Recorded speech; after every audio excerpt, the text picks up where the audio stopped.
Students, আজি আমি discuss কৰিম কুলম্বস ল। তোমালোকক মই কৈছো লাষ্ট ক্লাছত যে নেক্সট আমি ডিসকাস কৰা টপিকটো হৈছে কুলম্বস ল। এতিয়া এইটো হৈছে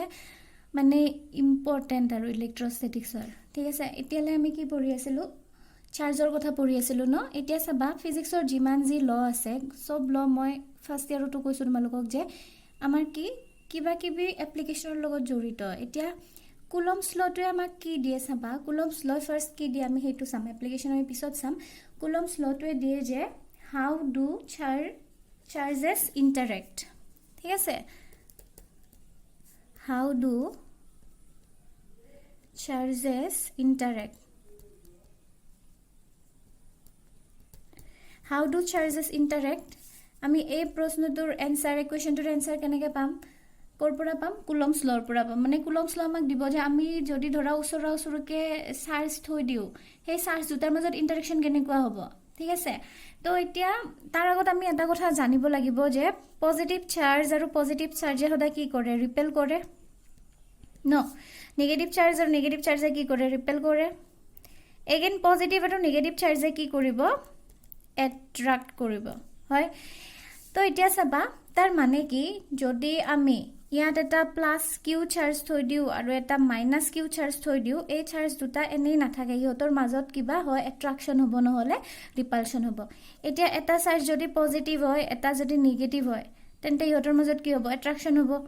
যদি দুটা পজিটিভ হয় ৰিপালশন হ'ব, আৰু দুটা নেগেটিভ হলে কি হ'ব? ৰিপালশন হ'ব। ঠিক আছে, তো এতিয়া চাবা আমি প্ৰথমতে দুটা একে চাৰ্জ লম। একে চাৰ্জ মানে কি, এটা যদি পজিটিভ লও, এইটো চাৰ্জও আমি পজিটিভ চাৰ্জে ললো। ঠিক আছে, তো এতিয়া চাবা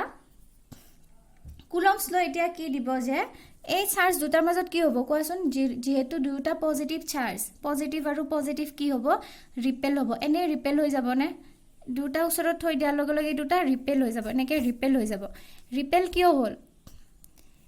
এইটোৱে যদি এইটোক ফোৰ্স দিয়ে তেতিয়া ৰিপেল হ'ব। ফোৰ্স নিদিয়াকে এটা বস্তুৰ কিবা মানে তোমাৰ বেলেগ ডিসটেন্স কভাৰ কৰিব নেকি বা নিজৰ স্থান সলনি কৰিব নেকি? নকৰে ন। যে এটা চাৰ্জ ইয়াত আছে, এইটোৱে যদি ইয়াক ফোৰ্স নিদিয়ে এনে এইটো লৰচৰ নকৰে, কিবা এক্সটাৰ্নেল ফোৰ্স পাব লাগিব। এতিয়া এই দুটা যেহেতু দুটাই ধৰা ওচৰত আনি থৈছো, দুটাই কি হৈ গ'ল? এনেকে ৰিপেল হৈ গ'ল। তো তাৰ মানে কি, এইটো ৰিপেল হ'ল বিকজ এইটোৱে ফোৰ্স দিছে,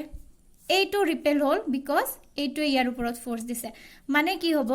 ইয়াত যদি দুটা আমি চাৰ্জ ৰাখি থৈ দিও, এই দুটা চাৰ্জে ইটোৱে হিটোৰ ওপৰত কি দিব? ফোৰ্স দিব। ঠিক আছে, কেনেকুৱা ফোৰ্স? যদি অপোজিট চাৰ্জ হয় তেন্তে হ'ব ফোৰ্স অফ এট্ৰাকশন। যদি একে চাৰ্জ হয়, দুটা যদি পজিটিভ হয় বা দুটা যদি নেগেটিভ হয়, কি হ'ব? ফোর্স অফ ৰিপালশন হ'ব। তাৰ মানে কি, মই কি লৈছো? দুটা পজিটিভ চাৰ্জ লৈছো ন, তো দুটাৰ মাজত কি হ'ব?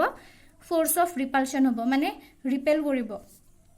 এইটোৱেও ইয়াক ৰিপেল কৰিব, এইটোৱেও ইয়াক ৰিপেল কৰিব। ধৰা আমি ধৰি লৈছো যে এইটো এই দুটা এই পজিশনত আছে, এই পইণ্ট দি দিছো চোৱাচোন, এই প্লাস কিউটো এইটো পজিশনত আছে আৰু এইটো প্লাস কিউ এইটো পজিশনত আছে। আৰু মই কি ধৰি লৈছো যে ইহঁত দুটাৰ মাজৰ ডিসটেন্স, এটাটো ডিসটেন্সত থৈ দিম ন। ধৰা ইয়াতে থৈ দিলো, এই দুটাৰ মাজত আমি ডিসটেন্সটো কি কৰিব পাৰো? জুখিব পাৰো ন। তো ধৰা হ'ল এই দুটাৰ মাজৰ ডিসটেন্স হ'ল r। এতিয়া চাবা মই বাৰে বাৰে কৈ আছো যে এই দুটা কি হ'ব? ৰিপেল হ'ব। ৰিপেল হলে কি হ'ব? এইটো চাৰ্জে এই চাৰ্জটোৰ ওপৰত ফোৰ্স দিব, এইটো সাইডত ৰিপেল হ'ব ন, আৰু ইও এইটো সাইডত ৰিপেল হ'ব। এতিয়া কুলম্বস লৰ কিছুমান ৰুল আছে। ইহতে যেতিয়া ৰিপেল হ'ব, ধৰা এইটো এটা চাৰ্জ আছে, এইটো এটা চাৰ্জ আছে, এইটো প্লাস চাৰ্জ, এইটো পজিটিভ চাৰ্জ, দুটা পজিটিভ চাৰ্জ, এইটোৱে ইয়াক ৰিপেল কৰিলে এফালে তেনেকে ৰিপেল নকৰে। কোনটো সাইডত ৰিপেল কৰিব? এই চাৰ্জ দুটাৰ আমি এটা লাইন পাইছো ন, এই দুটা কানেক্ট কৰি দি এলং দিস লাইন, এই লাইনডালৰ সমানে সমানে ৰিপেল কৰিব। এইটো ডাইৰেকশনত ৰিপেল কৰিব, ইফালে এইটোৱে ইয়াক ৰিপেল কৰিব এক্স্যাক্টলি এই লাইন এলং দিস লাইন। বুজি পাইছা না? Along the line joining the two charge. তো এতিয়া চাবা আমি এইটো ফাৰ্স্ট চাৰ্জ বুলি ধৰি লৈছো, এইটো ধৰা ফাৰ্স্ট চাৰ্জ আৰু এইটো ধৰা সেকেন্ড চাৰ্জ হল। তো এতিয়া ফাৰ্স্ট চাৰ্জটোৱে সেকেন্ড চাৰ্জৰ ওপৰত কি দিব? ফোৰ্স দিব। কোনফালে ফোৰ্স দিব? এলং দিস লাইন, এইটো লাইনৰ ফালে। এইফালে ঠেলিব, এইটো যেহেতু ৰিপেল হয় এইটো সাইডত গুচি যাব। এই ফোৰ্সটো মই লিখিলো এফ। এটা দুটা ফোৰ্স পাম ন সেইকাৰণে ফোৰ্স দুটা এফ লিখাতকে আমি কিবা কিবি নাম দিম এইটো ধৰা force on charge 2 due to charge 1 মই F21 লিখিছো তাৰ মানে কি ফোর্স অন চার্জ 2 এইটো সেকেন্ড চার্জ ন এইটো সেকেন্ড এইটো ফার্স্ট চার্জ এইটো মানে হল ফোর্স অন চার্জ 2 সেকেন্ড চাৰ্জৰ ওপৰত ফোৰ্স কোনে দিয়া ফোৰ্স ডিউ টু চাৰ্জ 1 তো এইটো লিখিছো মই F21 আৰু এইটো কি হ'ব এইটো কি বুলি লিখিম force on first charge due to second charge F12 হল তো এতিয়া চাবা কুলমে কৈছে যে কুলমস লয় কি কৈছে আমাক যে এই জি দুটা ফোর্স পালো এই ফোর্স দুটা কি হ'ব সমান হ'ব মানে F12 is equal to F21 মানে এই সেকেন্ড চাৰ্জটোৱে ফাৰ্স্ট চাৰ্জটোক জিমান ফোৰ্সেৰে ৰিপেল কৰিব ফাৰ্স্ট চাৰ্জটোৱেও সেকেন্ড চাৰ্জটোক হে একে সমান ফোৰ্সেৰে ৰিপেল কৰিব এই দুটা ফোৰ্স কি হ'ব সমান হ'ব কিন্তু সোৱা সেকেন্ড চাৰ্জটোৱে ফাৰ্স্ট চাৰ্জটোক ৰিপেল কৰিছে লেফট সাইডত আৰু ফাৰ্স্ট চাৰ্জটোৱে সেকেন্ড চাৰ্জটোক ৰিপেল কৰিছে ৰাইট সাইডত হয় না ফোর্স দুটা সমান হয় বাট হিয়ত কি অপোজিট তো আমি ইয়াতে এডাল কি চিন দিম মাইনাস চিন এডাল দিম ঠিক আছে তো এতিয়া চাবা আমি দুটা ফোর্স পালো ঠিক আছে এইবাৰ আমি কি চাম যে ফোৰ্স দুটা কিহৰ ওপৰত ডিপেন্ড কৰে ফোৰ্সৰ ফৰ্মুলা পাম ন সব ফোৰ্সৰ ফৰ্মুলাই যে F = ma তেনেকুৱা নহয় এটো কুলমস লত আমি জিটু ফোৰ্স পাম হে ফোৰ্সটোৰ ফৰ্মুলা হ'ব বেলেগ হ'ব কি বেলেগ হ'ব হেতু আমি এতিয়া চাব লাগে ফার্স্ট বুজি পালা নহয় দুটা চার্জ লৈছো দুটা চার্জে দুটাকে ৰিপেল কৰিব কাৰণ আমি একে চাৰ্জ লৈছো ক্যাৰেক্টাৰ সেম দুটা পজিটিভ এটো চাৰ্জে ইফালে ৰিপেল কৰিছে এই চাৰ্জটোৱে ইফালে ৰিপেল কৰিছে কিমান জোৰেৰে ৰিপেল কৰিছে একে সমান ফোৰ্সেৰে এটা ফোৰ্সটো আমি ক্যালকুলেট কৰিব লাগিব ন কিমান ফোৰ্সেৰে ৰিপেল কৰিছে ইয়াত আমি ma এপ্লাই কৰিব নোৱাৰো F = ma কিয় কাৰণ আমি ইয়াত চাৰ্জ দুটাৰ মাস দিয়া নাই এক্সিলাৰেশন দিয়া নাই ন তো ইয়াত এবাৰ কি হ'ব ফোৰ্সৰ ফৰ্মুলাটো বেলেগ হ'ব এতিয়া চাবা এই ফোৰ্সটোৰ এমাউন্টটো কেতিয়াবা বাঢ়িব কেতিয়াবা কমিব এতিয়া ফোৰ্স দুটা কেতিয়া বাঢ়িব কোৱা মই যদি দুটা চাৰ্জ একদম উচৰা উচৰিকে থৈ দিছো তেতিয়া এই চাৰ্জ দুটাৰ মাজত ফোৰ্স বেছি হ'ব নে মই দূৰত ৰাখি দিলে ফোৰ্সটো বেছি হ'ব উচৰত যদি ৰাখি দিও তেতিয়া বেছি জোৰে ৰিপেল কৰিব ন মই যদি ইয়াত দূৰত থৈ দিও তাতকে উচৰত থৈ দিলে কি হ'ব বেছি জোৰে ৰিপেল কৰিব তাৰ মানে কি যদি চাৰ্জ দুটাৰ মাজৰ ডিসটেন্স r ধৰি লৈছো ন এতিয়া এই চাৰ্জ দুটাৰ মাজৰ ডিসটেন্সটো যিমানে কমি যাব হিমানে ফোৰ্সটো বাঢ়ি যাব বেছি জোৰে ৰিপেল কৰিব আৰু এই দুটাৰ মাজত যিমানে ডিসটেন্সটো বাঢ়ি যাব ফোৰ্সটো কমি যাব তাৰ মানে কি এই ফোৰ্স আৰু এই ডিসটেন্সটো কি ডাইৰেক্টলি প্ৰপৰ্শনেল নহয় ইনভাৰ্সলি প্ৰপৰ্শনেল ঠিক আছে তাৰ মানে এই ফোর্সটো কি ইনভার্সলি প্রপোর্শনাল টু r মানে F প্রপোর্শনাল টু 1/r নহয় 1/r স্কয়ার বুজি পাইছানে তাৰ মানে ডিসটেন্সটো আমি স্কয়াৰ কৰিলো এতিয়া ধৰা ডিসটেন্স আছিল 2 মিটাৰ এতিয়া ফোৰ্সটো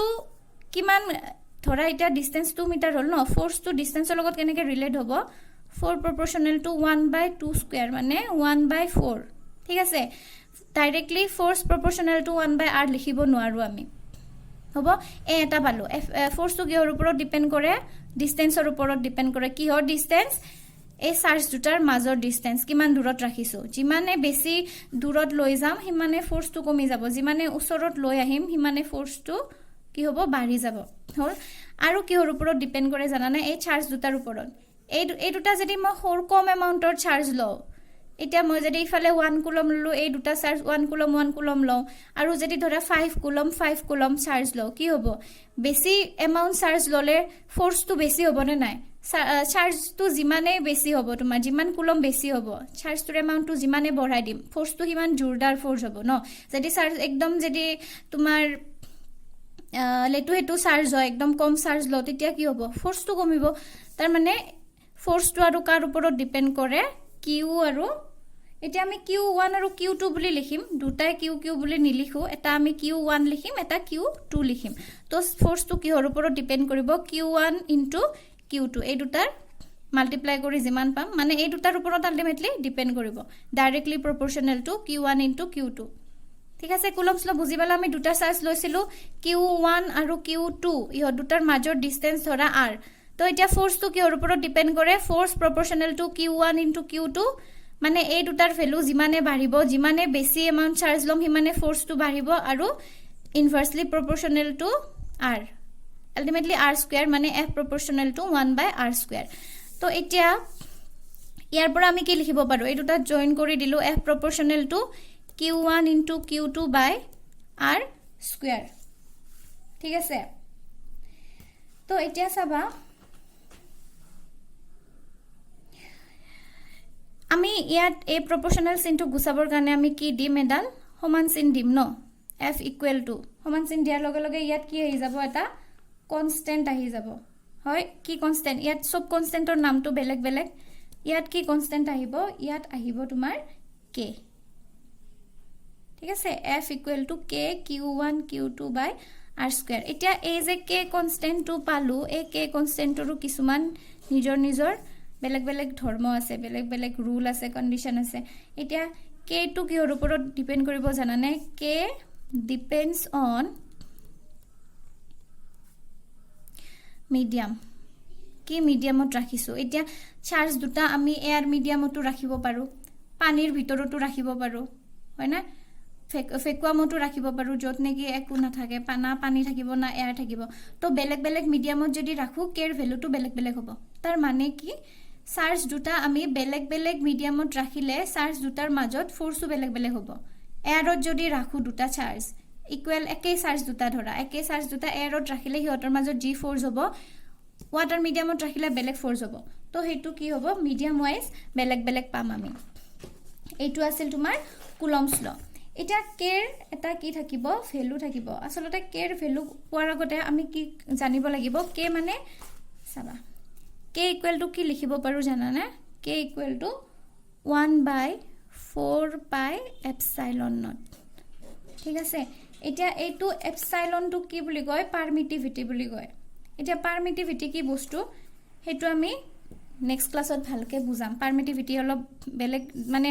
ডাঙৰ কনসেপ্ট এটা তো আমি ইয়াতে মানে পটকে বুজা শেষ কৰিব নোৱাৰো এটা ক্লাস পাৰমিটিভিটিৰ ওপৰতে লম তোমালোকক এতিয়া চাবা মই যে তোমালোকক বাৰে বাৰে ফোৰ্স কৰি আছো সব ফোৰ্সৰে নাম বেলেগ বেলেগ আছে হয়নে নহয় ফ্ৰিকশনাল ফোৰ্স পাইছা ন গ্ৰেভিটেশনাল ফোৰ্স পাইছা নৰমাল ফোৰ্স পাইছা টেনশন ফোৰ্স পাইছা তো এই ফোৰ্সটোৰো নিজাকে এটা নাম আছে এই ফোৰ্সটোৰ নাম কি ইলেক্ট্ৰোস্ট্যাটিক ফোৰ্স ইলেক্ট্ৰোস্ট্যাটিক ফোৰ্স ঠিক আছে এতিয়া যদি চাৰ্জ দুটা একে হয় মানে একে ক্যাৰেক্টাৰৰ হয় দুটা যদি এইটো প্লাস হল এইটো প্লাস বা এইটো নেগেটিভ হল এইটো নেগেটিভ তেতিয়া কি হ'ব এই দুটাৰ মাজৰ ফোৰ্সটো কব ইলেক্ট্ৰোস্ট্যাটিক ফোৰ্স অফ ৰিপালশন বিকজ পজিটিভ আৰু পজিটিভ ৰিপেল কৰিব যদি দুটা নেগেটিভ চাৰ্জ হয় কি কম ইলেক্ট্ৰোস্ট্যাটিক ফোৰ্স অফ ৰিপালশনে কম কিন্তু এটা যদি পজিটিভ চাৰ্জ এটা যদি নেগেটিভ চাৰ্জ হয় হিয় দুটাৰ মাজত ফোৰ্সটো আমি কি বুলি কম ইলেক্ট্ৰোস্ট্যাটিক ফোৰ্স অফ অ্যাট্ৰাকশন বুলি কম ঠিক আছে আৰু এটা আছে তোমাৰ কন্ডিশন যে এই দুটা চার্জ কি হ'ব লাগিব পয়েন্ট চার্জ হ'ব লাগিব পয়েন্ট চাৰ্জৰ ওপৰতে পঢ়িম আমি কথাবিলাক পয়েন্ট চার্জ মানে কি তুমি এতিয়া বহুত একদম পয়েন্ট চার্জ মানে কি এই জাস্ট পয়েন্ট এটা দিলু যিমান হৰু হ'ব চাৰ্জটো হিমান হৰু হয় না তাৰ মানে পয়েন্ট চাৰ্জৰ মিনিংটো কি চাবা ইমান হৰু চাৰ্জও ল'ব পাৰা যে একদম পয়েন্টৰ সমান চাৰ্জও ল'ব পাৰা নতুবা কি হ'ব লাগিব এতিয়া চাবা আমি তৰাটো পয়েন্ট দেখো হয় না নহয় কিন্তু তৰাটো ইমান হৰু নেকি তৰাটো আমি পয়েন্ট কিয় দেখো কাৰণ তৰাটো আৰু আমাৰ মাজৰ ডিসটেন্সটো বহুত বেছি গতিকে যদি আমি যদি দুটা বহুত ডাঙৰ চাৰ্জ লও তেন্তে ইহতৰ মাজৰ ডিসটেন্সটো ইমানে বেছি হ'ব লাগিব যে এটা চাৰ্জৰ পৰা আনটোক পয়েন্ট দেখা পায় যাতে ডিসটেন্সটো লয় আমি যেনেকে তৰাটো পয়েন্ট দেখা পাও কিন্তু তৰাটো পয়েন্ট নহয় ন কিমান ডাঙৰ গতিকে পয়েন্ট চাৰ্জ মানে যে অকল সৰু চাৰ্জে হ'ব তেনেকুৱা নহয় ডাঙৰ চাৰ্জও হ'ব পাৰে কিন্তু হিহঁতৰ মাজৰ ডিসটেন্সটো বহুত বেছি হ'ব লাগিব যাতে এটা চাৰ্জৰ পৰা আন এটাক একদম পয়েন্ট হিচাপে দেখা পায় বুজি পাইছা এটো আছিল কুলম্বস ল তো বুজি পালা কুলম্বস ল কি দিয়ে হাউ ডু চার্জেস ইন্টারেক্ট দুটা চার্জে কেনেকে ইন্টারেক্ট কৰিব এটা দুটা সেম ক্যাৰেক্টাৰৰ চাৰ্জে কেনেকে ইন্টাৰেক্ট কৰিব ৰিপেল কৰিব দুটা অপোজিট ক্যাৰেক্টাৰৰ চাৰ্জে কি কৰিব অ্যাট্ৰাক্ট কৰিব এটা এটাক ন এটা কেনেকে অ্যাট্ৰাক্ট কৰিব কেনেকে ৰিপেল কৰিব আমাক কোনে দিয়ে কুলম্বস ল দিয়ে এতিয়া চাবা চাৰ্জ এটা যদি ডিসপ্লেস হ'ব লাগে নিজৰ পজিশনৰ পৰা অ্যাট্রাক্ট হলেও ডিসপ্লেস হ'ব হয় না নাই রিপেল হলেও ডিসপ্লেস হ'ব গতিকে ডিসপ্লেসমেন্ট এনে নহয় এক্সটার্নাল ফোর্স এটা নোহোৱাকে বুজি পাইছা এই চাৰ্জটো যে ডিসপ্লেজ হল এইটো চাৰ্জে ইয়াৰ ওপৰত ফোৰ্স দিছে এইটো যে ডিসপ্লেজ হল এইটো চাৰ্জে ইয়াৰ ওপৰত ফোৰ্স দিছে গটিকে আমি কুলম্বস লট কি পাইছো দুটা ফোৰ্স পাইছো কিন্তু ফোৰ্স দুটা কি equal but opposite in nature ঠিক আছে ম্যাগনিটিউডটো একে হ'ব কিন্তু নেচাৰটো কি হ'ব অপোজিট এটা যদি ৰাইটত যাব এটা লেফটত যাব এটা যদি আপওয়াৰ্ড এটা ডাউনওয়াৰ্ড বুজি পাইছা আৰু যেতিয়া এটা ফোৰ্সে এটা চাৰ্জে আনটো চাৰ্জক এট্ৰাক্টে কৰে বা ৰিপেলে কৰে যিয়ে নকৰক হে along the line joining the two charge ইফালে হিফালে জিফালে ইচ্ছা তেনেকে নোৱাৰে ৰিপেল কৰিব একে লাইনতে হয় ৰিপেল কৰিব এট্ৰাক্ট কৰিব লগা থাকিলে একে লাইনতে এট্ৰাক্ট কৰিব বুজি পাইছা আৰু ফোৰ্সটো কিহৰ ওপৰত ডিপেন্ড কৰে তুমি বুজালোৱে তো এতিয়া বাকিখিনি এই পাৰমিটিভিটি কি কয় এই তোমাৰ ডিপেন্ডস অন মিডিয়াম কি বস্তু সেইখিনি আমি নেক্সট ক্লাছত বুজাম হ'ব তো এতিয়া মই তোমালোকক এটা কোৱেশ্চন দিও কোৱেশ্চনটো লিখি লোৱা যে how is force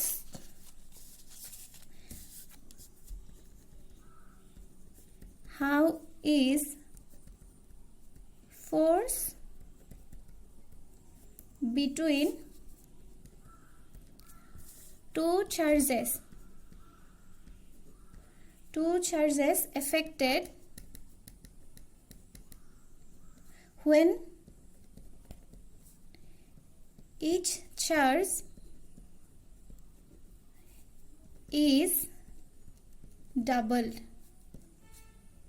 and distance between them